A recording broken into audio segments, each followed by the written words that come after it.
Hello everyone, welcome back to our channel. मैं हूं अंकित राजपूत। तो आज की वीडियो हम स्टार्ट करेंगे loss of refraction of light. इससे पहले वाली वीडियोस में हम कवर कर चुके हैं रिफ्रैक्शन क्या होता है, साथ ही साथ में मैंने पढ़ा था डेंसर मीडियम क्या होता है, रेयर मीडियम क्या होता है, और हमने साथ ही साथ में एक टॉपिक और पढ़ लिया था ग्लास लैब कि ग्लास लैब से इस तरीके से हमारा ग्लास लैब होता है तो उसमें हमारी किस तरीके से लाइट बेंड होती है, और जो जितनी बेंड होती है उसमें जो डिस्टेंस आता है उसको हम क्या बोलते हैं, ये सब पहले ही पढ़ चुके हैं। तो सबसे पहले आप जाकर वो देखें, उसके बाद ही ये वाली वीडियो देखें। तो आज की वीडियो में हम बात करेंगे loss of refraction of light, इसके लॉस के बारे में बात करेंगे, इसके कानून क्या क्या इसके नियम रहते हैं। तो ठीक है, मान लेते हैं हमारा कुछ इस तरीके से हमारा क्या होगा, ये सरफेस हो गया, ठीक है, सरफेस हो गया। ये कैसा सरफेस है, ट्रांसपेरेंट सरफेस है या ट्रांसपेरेंट सरफेस है। तो ऊपर मान लेते हैं हमारी कौन सी मीडियम है, एयर की मीडियम है, और नीचे हमारी कौन सा मीडियम है, ग्लास है। अब ग्लास को एयर से कंपेयरिंग किया या फिर एयर को ग्लास से तुलना करी, कंपेयर का मतलब तुलना करी, तो इसमें सबसे ज्यादा क्या हुआ, तो ये रेयर मीडियम कौन हो जाएगा,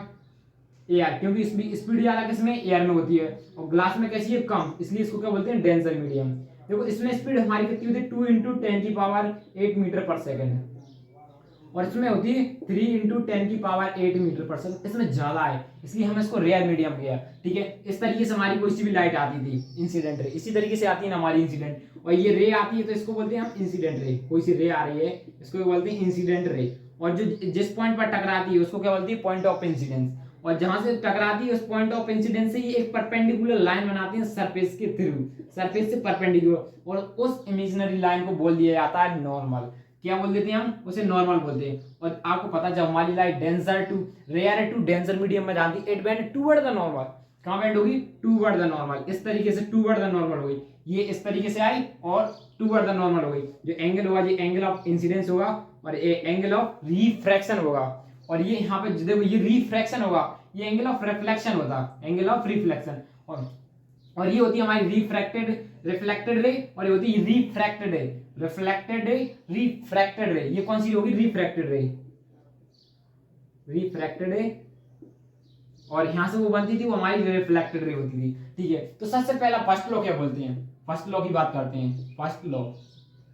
ठीक है, फर्स्ट लॉ में बोला जाता है जो हमारा एंगल, जो हमारा इंसिडेंट रे है, नॉर्मल है एंड रिफ्रैक्टेड रे है, ये एक ही पॉइंट पर लाएगा, एक ही प्लेन पर लाई करते हैं, एक ही प्लेन पर लाई करते हैं। जैसे कि देखो ये एक ही प्लेन है, हमारा बोर्ड अभी कैसा, एक ही प्लेन, इस तरीके से आपको खड़ा हुआ दिखाई दे रहा है। तो देखो ऊपर से आ रही, नीचे चली जा रही, इधर को नहीं आ रही, ना आपकी तरफ आ रही, ना बोर्ड के ऊपर जा रही, ये सीधी प्लेन पे आ रही और सीधी नीचे जा रही। तो एक ही प्लेन में तो हुए जो हमारी इंसिडेंट है। देखो जिसकी ये मान लिया, ये मेरा हाथ है, नीचे नीचे मान लेते हैं ये पूरा ग्लास से बना हुआ, ऊपर पूरा खाली है एयर से, तो हमारी देखो इधर से आ रही और नीचे सीधी निकल जा रही, कहीं इधर उधर नहीं भग रही है, सीधी नीचे जा रही है। तो इस पहला लॉ बोलता है जो हमारा एंगल ऑफ इंसिडेंस और एंगल ऑफ रिफ्रैक्शन और नॉर्मल एक ही प्लेन पर लाई करना चाहिए, तभी क्या होगा, वो रिफ्रैक्शन को फॉलो करेगा, क्या, law of refraction of light को फॉलो करेगा।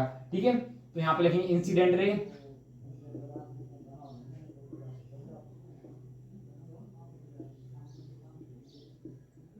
द रिफ्रैक्टेड रे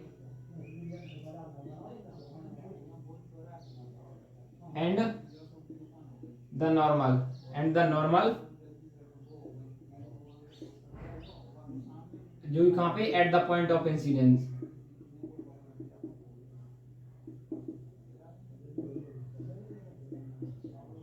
और lie on the same plane।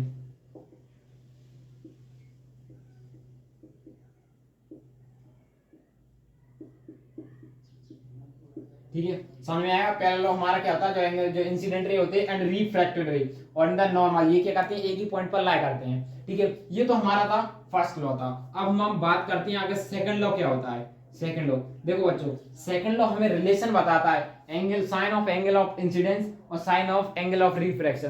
तो इन दोनों का जो लॉ बताता है, इसमें क्या होता है, इन दोनों की जो रेशियोज होते हैं वो कांस्टेंट होते हैं। जब हम इन दोनों के रेशियो निकालेंगे, sine of angle of incidence, sine of angle of refraction, तो इनके रेशियोज आपस में कैसे होंगे, कांस्टेंट हो गए। लेकिन हम साइन ही क्यों ले रहे हैं, देखो बच्चों साइन हम इसलिए ले रहे हैं, जिसकी मान लीजिए मैंने ये यहाँ पे एक लाइन बना ली है, देखो ये आपको बेस्ट तो 11th और 12th में पढ़ना है फ्री में, थोड़ी देर। देखो ये होती है हमारी एक्स एक्सिस, ये होती है वाई एक्सिस। जब भी हमारा कोई एंगल वाई एक्सिस से बन रहा है, देखो ये एंगल हमारा किससे बन रहा है, वाई एक्सिस से बन रहा है। यहाँ पे भी हमारी कौन सी एक्सिस जा रही है, नेगेटिव वाई एक्सिस जा रही है, लेकिन है तो वाई एक्सिस। जब भी वाई एक्सिस पे कोई सा भी एंगल बनता है तो हम वहां पे लिखते हैं साइन थीटा, साइन वाला एंगल लेते हैं। थीटा क्या बताता है, एंगल को।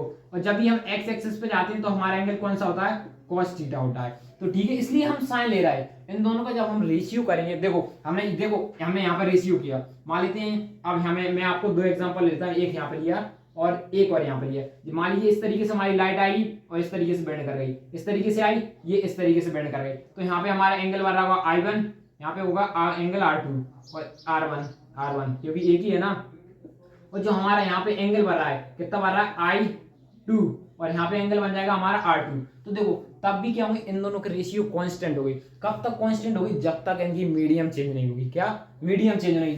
तो इस सेम मीडियम में लाएंगे तो आपको ये तो समझ में आएगा एंगल ऑफ इंसिडेंस के लिए जो साइन की वैल्यू बात क्यों कर रहा है। ठीक है, अभी आपको इतना समझ में आया, अभी इसके बारे में नहीं आया। पहले आप, मैं डेफिनेशन लिख देता हूँ, फिर और अच्छे से क्लियर करेंगे। डेफिनेशन क्या होगी? The ratio of sine of angle of incidence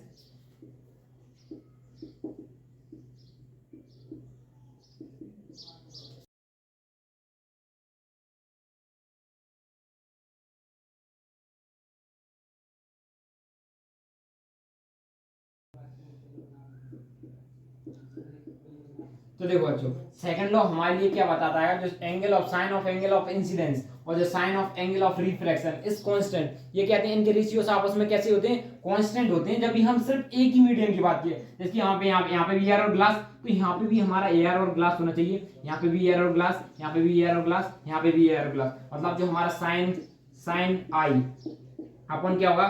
sign are, ये कैसा होगा? कांस्टेंट होगा। इनका जो रेशियो आएगा वो कांस्टेंट आएगा। किस तरीके से कांस्टेंट आएगा? जैसे कि मान लेते हैं इसका हमारा क्या था? Sign of angle of I1, ठीक है, इसका हमारा एंगल आया sign of angle of R1, ये R1 एक ही बात करें तो इसका मान लेते हैं हमारा कोई भी इन दोनों का रेशियो मान लेते हैं। यहाँ पे वैल्यू होंगी हमारी, एग्जांपल की वैल्यू मान ली, यहाँ पे होगी 30, तो यहाँ पे हो रही होगी हमारी 21, एग्जांपल के लिए कुछ भी मान ली। ठीक है, तो हमने यहाँ पे वैल्यूज पुट कर ली, इनकी वैल्यू आपको गिवन होगी, ये इस तरीके से वैल्यू जो भी होंगी आपको गिवन आएगी। तो इनका इनको जब निकाला तो हमारा टर्म आ रहा है ये इतना आ गया 3.1।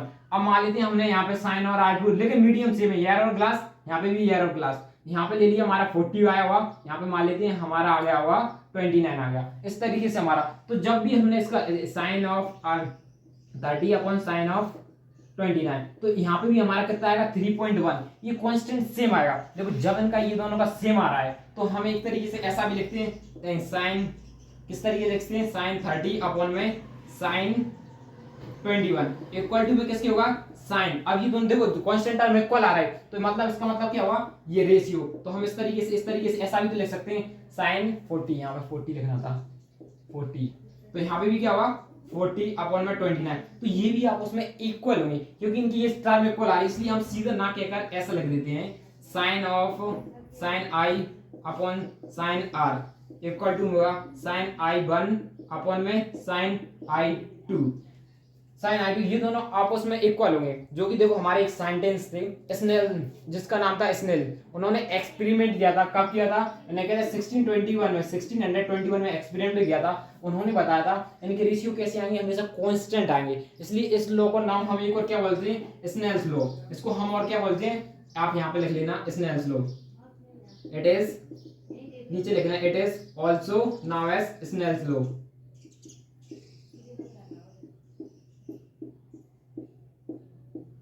स्नेल्स लॉ, इसको हम क्या बोलते हैं? Snell's law of refraction of light बोल सकते हैं। ठीक है, बस इतना ही पढ़ना है। अब देखो जो हमारा कांस्टेंट टर्म आ रहा है, इस कांस्टेंट टर्म को हम बोलते हैं रिफ्रैक्टिव इंडेक्स। रिफ्रैक्टिव इंडेक्स क्या बोलते हैं? Refractive index. देखो ये जो कांस्टेंट टर्म आ रहा है इसको क्या बोलते हैं? हम रिफ्रैक्टिव इंडेक्स बोलते हैं। अब इस रिफ्रैक्टिव इंडेक्स के बारे में पूरा एक हम अलग ही रिफ्रैक्टिव इंडेक्स के ऊपर टॉपिक बनाने वाले हैं। बस आपको तो लॉ अच्छे समझ में आए। पहला लॉ पे क्या था? ये पूरे एक ही प्लेन में ला कर रहा है। सेकंड लॉ में हमारे क्या बोलता है? सेकंड लॉ हमारे स्नेल ने दिया था, उन्होंने एक्सपेरिमेंट करके बताया कि जिनके जो हमारी जो कांस्टेंट वैल्यू है वो हमेशा सेम आ रहा है, मतलब कांस्टेंट को क्या बोले? Refractive index. तो इनका जो रिफ्रैक्टिव इंडेक्स है ना वो हमेशा कैसा आ रहा है? सेम आएगा। ठीक है, कब कब सेम आएगा? जब हमारे इस कांस्टेंट पूरा गिवन पेयर ऑफ मीडियम, जब हम स्पेसिफिक मीडियम, जब तक हम मीडियम चेंज, यदि मीडियम चेंज कर दी तो इसका रिफ्रैक्टिव इंडेक्स चेंज हो जाएगा, मतलब कांस्टेंट चेंज हो जाएगा। ये कांस्टेंट टर्म क्या हो जाएगी? चेंज हो जाएगी। ठीक है, इतना ही पढ़ना था। तो अब हम नेक्स्ट वीडियो में कवर करेंगे कि रिफ्रैक्टिव इंडेक्स क्या होता है। देखो बच्चों, यदि आपको वीडियो अच्छी लगी हो तो लाइक कीजिए, सब्सक्राइब कीजिए। Thank you for watching. अब हम मिलेंगे आपको नेक्स्ट वीडियो में।